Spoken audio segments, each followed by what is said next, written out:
안녕하세요. 저는 결혼한 지 1년이 조금 넘은 30대 초반의 여성입니다. 제가 이렇게 사연을 쓰게 된 이유는 바로 저희 신우 때문이에요. 남편 입장에선 힘들게 사는 신우가 안쓰러울 수 있다는 거 압니다. 하지만 그렇다고 해서 그런 신우를 위해 제가 꼭 희생을 해야 하는 건가요? 저와 남편은 지인의 소개로 만났습니다. 남편도 저도 당시 취업을 준비하고 있었는데 둘의 관심사도 같고 취미도 비슷하단 걸 알아챈 지인이 그럼 한번 만나서 서로 도와주면 어떻겠냐며 다리를 놔주었지요. 사실 당시 연애의 뜻이 없었지만 좋은 뜻으로 해주는 소개팅이라는 걸 알고 있었기에 거절하지 못했습니다. 밥이나 한 끼 먹고 들어오자고 생각하며 가벼운 마음으로 나간 자리였어요. 그런데 기대와 달리 제 앞에는 키도 크고 호감 가는 외모를 가진 사람이 앉아 있었습니다. 쑥스러운지 말은 잘하지 못했지만 어떻게든 대화를 이끌어 가려는 모습이 보기 좋았어요.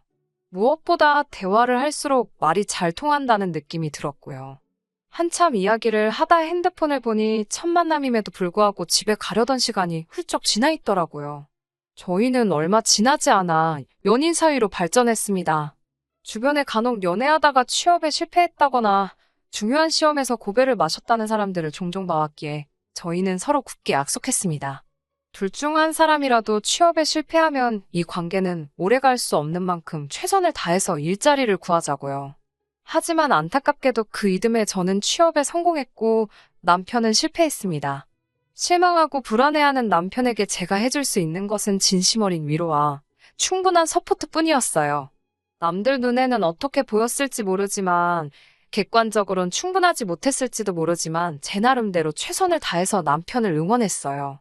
그리고 제 정성이 하늘에 닿았는지 남편도 결국 얼마 지나지 않아 취업에 성공했습니다.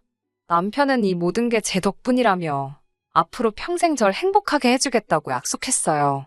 그때만 해도 저는 남편이 저랑 정말 결혼을 하고 싶어 한다곤 생각지 못하고 단순히 연인 사이에서 조금 오버하는 그런 인사라고 생각했지요. 하지만 얼마 후 사귄 지 약 2년쯤 되었을 무렵이네요. 하루는 남편이 저에게 처음 만났던 카페에 가자며 졸라대더라고요. 그리고 그곳에서 저에게 결혼하자며 정식으로 프로포즈를 해왔어요. 비록 제가 꿈에 그리던 그런 프로포즈는 아니었지만 남편의 진심이 느껴졌기에 저도 기쁜 마음으로 그러자고 했습니다. 결혼 이야기가 본격적으로 오가면서 남편의 가족을 만나게 되었습니다. 남편은 시부모님과 함께 살고 있었고 위로 2살 많은 누나는 이혼하고 지금은 2아이를 키우며 시댁에서 1시간 거리에 살고 있다고 하더라고요. 시댁에 처음 인사를 드리러 가는 날이었습니다. 남편은 신우가 저를 너무 궁금해했다면서 신우도 시댁에 와 있을 거라고 알려주더라고요.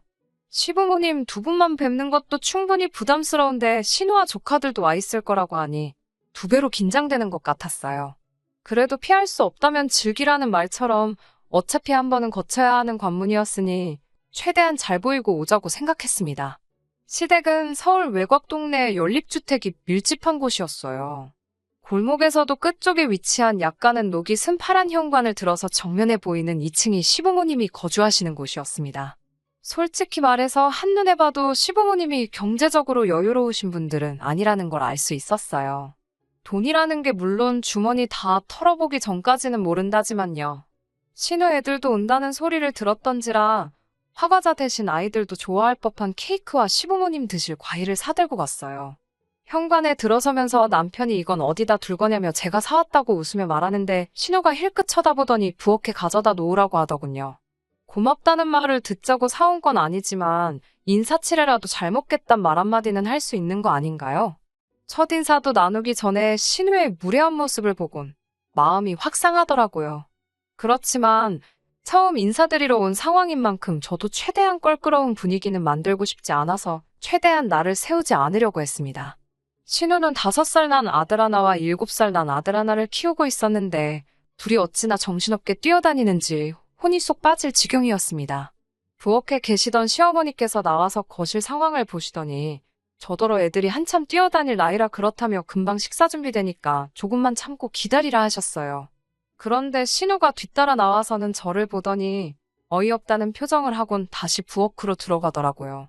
황당해서 제가 남편에게 내가 뭐 잘못한 거냐고 물으니 남편이 어머니도 누나도 부엌에 있으니까 저도 가서 거드는 신용이라도 하면 어떻겠냐는 거예요.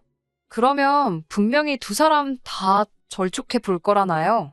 생각지도 못한 남편의 말에 황당해서 제가 난 오늘 손님으로 온 거라고 하니까 그렇지만 곧 한 가족이 될 거니까 좋은 이미지를 남기면 좋지 않겠냐고 또 저를 설득하려 들더라고요. 결국 남편이 성화에 모시겨 부엌으로 가니 신호가 다 끝났는데 뭐하러 왔냐면서 부르면 오랍니다. 어찌나 빈정거리고 사람 비윗장을 상하게 하던지요. 막말로 제가 시부모님께 인사드리러 왔지 지한테 인사드리러 왔나요? 정작 시부모님은 한마디도 안 하시는데 지가 윗사람 노릇을 못해서 안달이 났더라고요. 저도 짜증이 나서 그럼 식사 준비 다 되면 불러달라 하고 거실로 돌아왔습니다. 뒤통수에서 신우가 어이없다며 시근덕거리는 소리가 들리더라고요. 첫 만남부터 왜 저한테 그렇게 적대적인지 도통 이유를 알 수가 없었습니다. 신우와의 신경전을 제외하면 모든 것이 완만하게 흘러갔습니다. 시부모님은 두 분 다 저에게 난처하거나 불편한 질문은 하지 않으셨어요. 제 출신 학교와 직장을 물어보시곤 꽤 흡족한 표정이셨고요. 친정부모님이 무슨 일을 하시냐고 물어보셔서 공업사를 한다고 말씀드렸습니다. 친정아버지가 공업사 대표시고 남동생이 그 일을 물려받기 위해 배우는 중이거든요. 친정아버지께서는 14살의 어린 나이에 서울로 올라오셨대요. 다른 주변 또래들이 중고등학교에 진학하고 몇몇은 소위 대학물까지 먹었지만 당신은 집이 너무 가난하여 기술을 배우는 것 말고는 선택지가 없었다 하셨습니다. 어린 나이에 온몸으로 부딪히고 넘어져가며 지금에 이르신 말 그대로 자수성가하신 분이 저희 친정아버지세요. 그런 아버지 덕분에 저는 비교적 유복한 환경에서 자랄 수 있었고요. 시부모님은 저희 아버지 직업을 들으시곤 대번에 저더러 일자리를 관둬도 먹고 사는데 지장은 없겠다며 좋겠다 하셨습니다. 그때는 그저 단순한 농담인 줄 알았지. 무슨 뜻이 있어서 그런 말씀을 하신 거라곤 상상도 못했어요. 얼마 후 양가 어른들을 모시고 상견례를 하게 되었습니다. 원래는 양가 어른들뿐만 아니라 형제자매도 다 같이 서로 인사를 시키려고 했습니다. 그런데 남동생이 회사 일로 절대 시간을 비울 수가 없다며 미안하다 했어요. 그래서 제가 남편에게 그럼 이렇게 된 거 양가 부모님만 모시자고 했어요. 남편도 그게 그림이 더 좋겠다며 동의했고요. 그런데 막상 상견례 당일이 되자 생각지도 못했던 상황이 발생했습니다.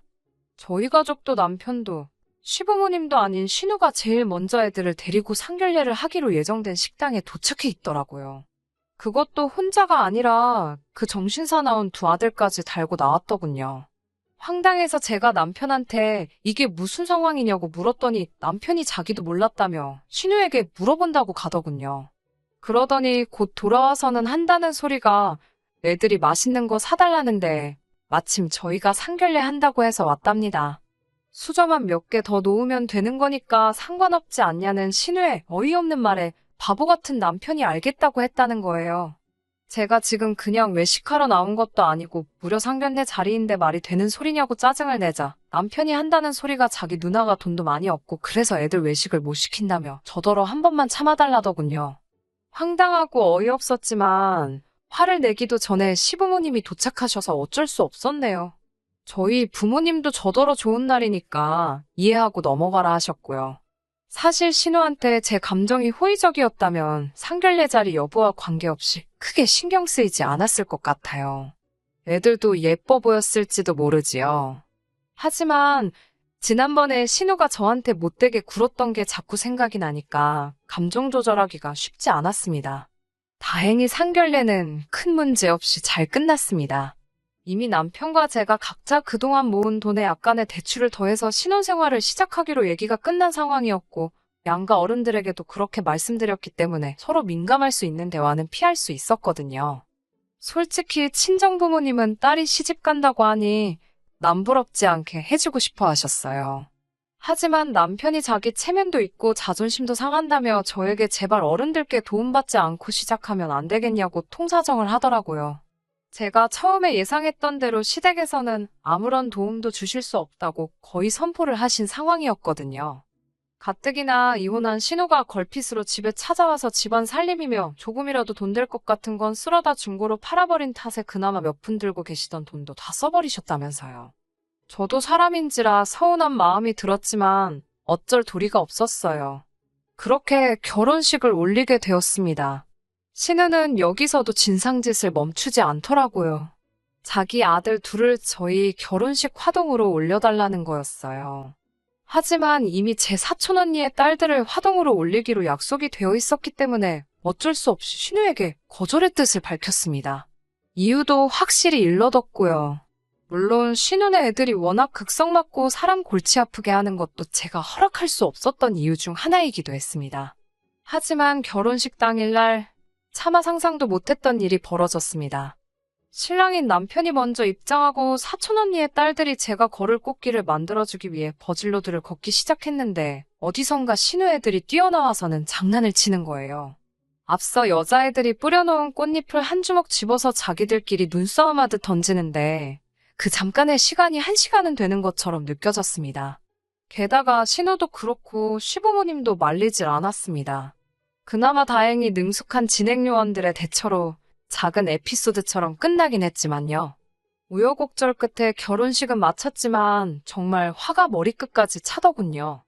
당장이라도 마음 같아선 신우한테 애들 간수 좀 똑바로 하라고 쏴붙이고 싶었어요. 남편은 그런 저에게 미안하다면서 누나도 애들이 그럴 줄은 몰랐을 거랍니다. 하지만 신우는 하다못해 애들을 말리는 흉내도 내질 않았기에 남편의 말이 믿기지가 않았어요. 신혼 여행지에 도착해서도 마음은 쉽게 풀리지 않았습니다. 결국 예약해두었던 식당에 가서 같이 저녁을 먹긴 했지만 분위기는 있는 대로 가라앉아 있었어요. 결국 호텔로 돌아와 처음 말다툼을 하게 되었습니다. 저는 참다 못해 당신 누나 도대체 나한테 왜 그러냐고 물었습니다. 처음 인사드리러 간 날부터 나한테 날 세우고 그러지 않았냐고요. 그러자 남편이 마치 올게 왔다는 듯한 표정으로 한숨을 내쉬더니 저 때문이 아니랍니다. 누나 성격이 원래 어딜 가든 자기가 제일 주목받고 관심을 끌어야 직성이 풀린다나요. 어이가 없어서 더 말도 하기 싫었습니다. 지 누나 성격이 그러니까 나더러 참으라는 건가 싶어서 더 화가 났어요. 제가 너무 이기적인 거 아니냐고 하자 자기 누나가 정말 이기적이고 지밖에 모른다고 그래서 매형도 못 참겠다고 이혼하자 했다더군요. 그리고 더 충격적인 사실을 이혼하고 나서 신우 아들 둘이 배다른 형제라는 걸 알게 되었답니다. 신우 본인도 몰랐다더래요. 막장 드라마가 따로 없지요? 게다가 남편이 신우에게 도대체 누가 애아빠냐고 물으니 신우가 했다는 소리가 정말 가관이었습니다. 그걸 자기가 알면 이렇게 가만히 있었겠냐고 진즉에 양육비 소송을 걸었을 거라면서 그러면 양육비를 두 곳에서 받을 수 있는데 너무 아까워 죽겠다 하소연을 하더래요. 그 말까지 들으니 솔직히 상종 못할 사람이다 싶었네요. 그래도 결혼식을 올리고 나서 한동안은 신우를 마주할 일이 없었기 때문에 이런 안 좋은 기억들은 잠시 잊고 살았습니다. 회사 일이 바빠서 다른 걸 생각할 틈이 없기도 했었고요. 그러다 얼마 전 남편과 여름 휴가를 계획하게 되었습니다. 신우님에도 불구하고 둘 다 각자 일에 치여 살았기에 이번 휴가는 오롯이 저와 남편을 위해 쓸 생각이었어요. 그런데 남편이 저에게 뜬금없이 개풀 뜯어먹는 소리를 하더라고요. 결혼하고 처음 돌아온 해에 가는 여름휴가니까 시부모님이랑 신우네랑 다 같이 가자는 겁니다. 제가 왜 같이 가야 하냐고 물으니 결혼하고 처음 가는 휴가이기도 하고 신우가 남편도 없이 애들 둘 데리고 휴가를 가는 게 아무래도 어렵지 않겠냐며 같이 가자고 하더라고요. 제 입장에서는 이렇게 되면 이건 휴가가 아니고 또 다른 일거리를 회사 밖에서 마주하는 거랑 똑같잖아요. 남편에게 싫다고 했어요. 당신만 다녀오고 난 집에서 혼자 쉬고 있겠다고요. 남편은 그래도 그건 아니지 않냐며 시부모님도 저를 보고 싶어 하실 거랍니다. 결국 남편의 끈질긴 설득 때문에 올해 여름휴가만 같이 가는 걸로 합의를 봤습니다. 정말 짜증났지만 이 약속만 제대로 지켜졌더라도 제가 이 집구석과 상종을 말아야겠다는 생각은 안 했을 겁니다. 남편은 뭐가 그렇게 신이 나는지 어디서 7인승 자동차까지 빌려와가지고는 휴가 전날부터 콧노래를 부르고 다니더라고요. 그마저도 얼마나 듣기 싫고 꼴보기가 싫던지요. 제가 남편에게 결혼 전에도 시부모님하고 누나하고 여행 다니고 그랬냐고 물으니 그런 적은 없대요. 하지만 이제 결혼도 했고 같이 다녀야겠다는 생각이 들었답니다. 부모님 앞으로 사셔야 얼마나 더 사시겠냐면서요. 정말 하고 싶은 말이 많았지만 꼭 참았습니다. 휴가만 갔다 오면 두고 보자였거든요. 휴가 당일 오전, 신우에게 전화가 걸려왔습니다. 원래는 저희는 시부모님만 가는 길에 모시고 가서 신우네랑 펜션에서 만나기로 했었어요. 그런데 갑자기 자기들도 와서 태우고 가랍니다. 차가 퍼졌다나요. 신우네랑 시부모님 댁이랑 저희 집이랑 펜션이랑 전부 다 방향이 중구난방이라 또 머리가 지끈거리기 시작했습니다. 남편은 괜찮다며 자기가 운전할 테니 저는 신경 쓰지 말래요.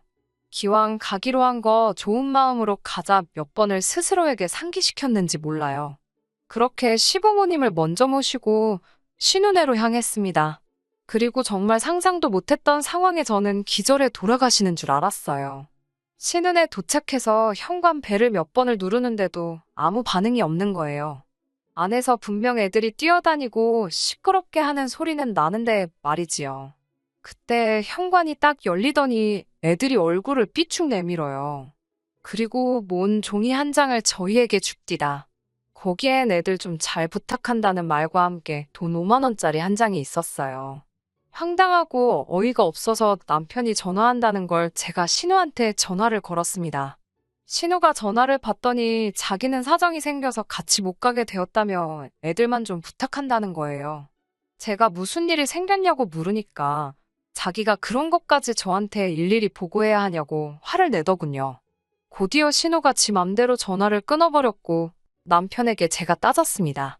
이게 무슨 상황이냐고. 그러자 남편이 우물쭈물하더니 자기 누나가 남자친구가 있는데 아마 둘이 여행 간 것 같답니다. 그러면서 기왕 이렇게 된 거 애들만 데리고 갔다 오자는 거예요. 제가 미친 거 아니냐고, 애들 엄마도 팽개치고 간마당에 우리가 왜 애들을 데리고 여행을 가냐고, 그러다 무슨 일이라도 생기면 그 원망을 어떻게 들으려고 그러냐고 저는 못 간다고 했습니다. 그러자 남편이 갑자기 저한테 큰 소리를 내면서 너는 같은 여자면서 우리 누나가 어떻게든 살려고 발버둥 치는 게 안 보이냐고 따집니다. 자기는 마음 같아선 애들을 자기 호적에라도 올리고 누나가 자기 인생을 되찾으면 좋겠답니다. 그러더니 휴가 안 갈 거면 가지 말라더군요. 자기가 애들 데리고 간다고요. 어처구니 없는 남편의 행동에 황당해서 그러라 했습니다. 너가 애들 아빠 노릇하라고 나는 그렇게는 못한다고 받아쳤어요. 설령 100번 양보해서 애들 때문에 휴가를 못 가서 속상하면 나한테 정중하게 부탁을 했어야지. 이런 식으로 꼼수 쓰는 거 나는 못 봐준다 했습니다. 남편은 저더러 진짜 독하다면서 애들이 제 친족하여도 그랬겠냐며 사람 다시 봤다 그래요. 계속되는 남편의 억지에 더는 상종할 이유를 찾을 수가 없었습니다. 저는 마음대로 생각하라 하고 그 자리에서 택시를 불러 집으로 올라왔어요. 집으로 올라왔는데도 분이 안 풀리더라고요. 그렇지만 똥이 무서워서 피하나요? 더러워서 피하지. 아무리 생각해도 남편하고 더 살다간 신우 뒷수발이나 들게 생겼다 싶었습니다. 저는 남편에게 문자로 헤어지자고 남겨둔 뒤 제 짐을 챙겨 친정으로 향했습니다. 전셋집이 제 이름으로 계약이 되어 있었던 상황이었기에 결혼할 때 들어간 돈을 회수하는 건 어렵지 않겠다 싶었어요. 이런 순간에 머릿속에선 숫자 계산을 하고 있는 제 자신에게 조금 놀라기도 했고요. 친정에 도착하여 그간 신우와 있었던 일을 이야기하니 친정 부모님께서 그런 못 배워먹은 집구석이 어디 있냐며 저더러 헤어지고 싶으면 헤어지라 하셨어요. 그런데 그날 밤 남편에게서 전화가 걸려왔습니다. 한다는 소리가 펜션에 못 가고 그냥 집에 왔다는 거예요. 애들은 시부모님이 데려가셨고요. 무슨 일인가 하니 애들을 뒷자리에 태웠는데 둘이 하도 싸워대더랍니다.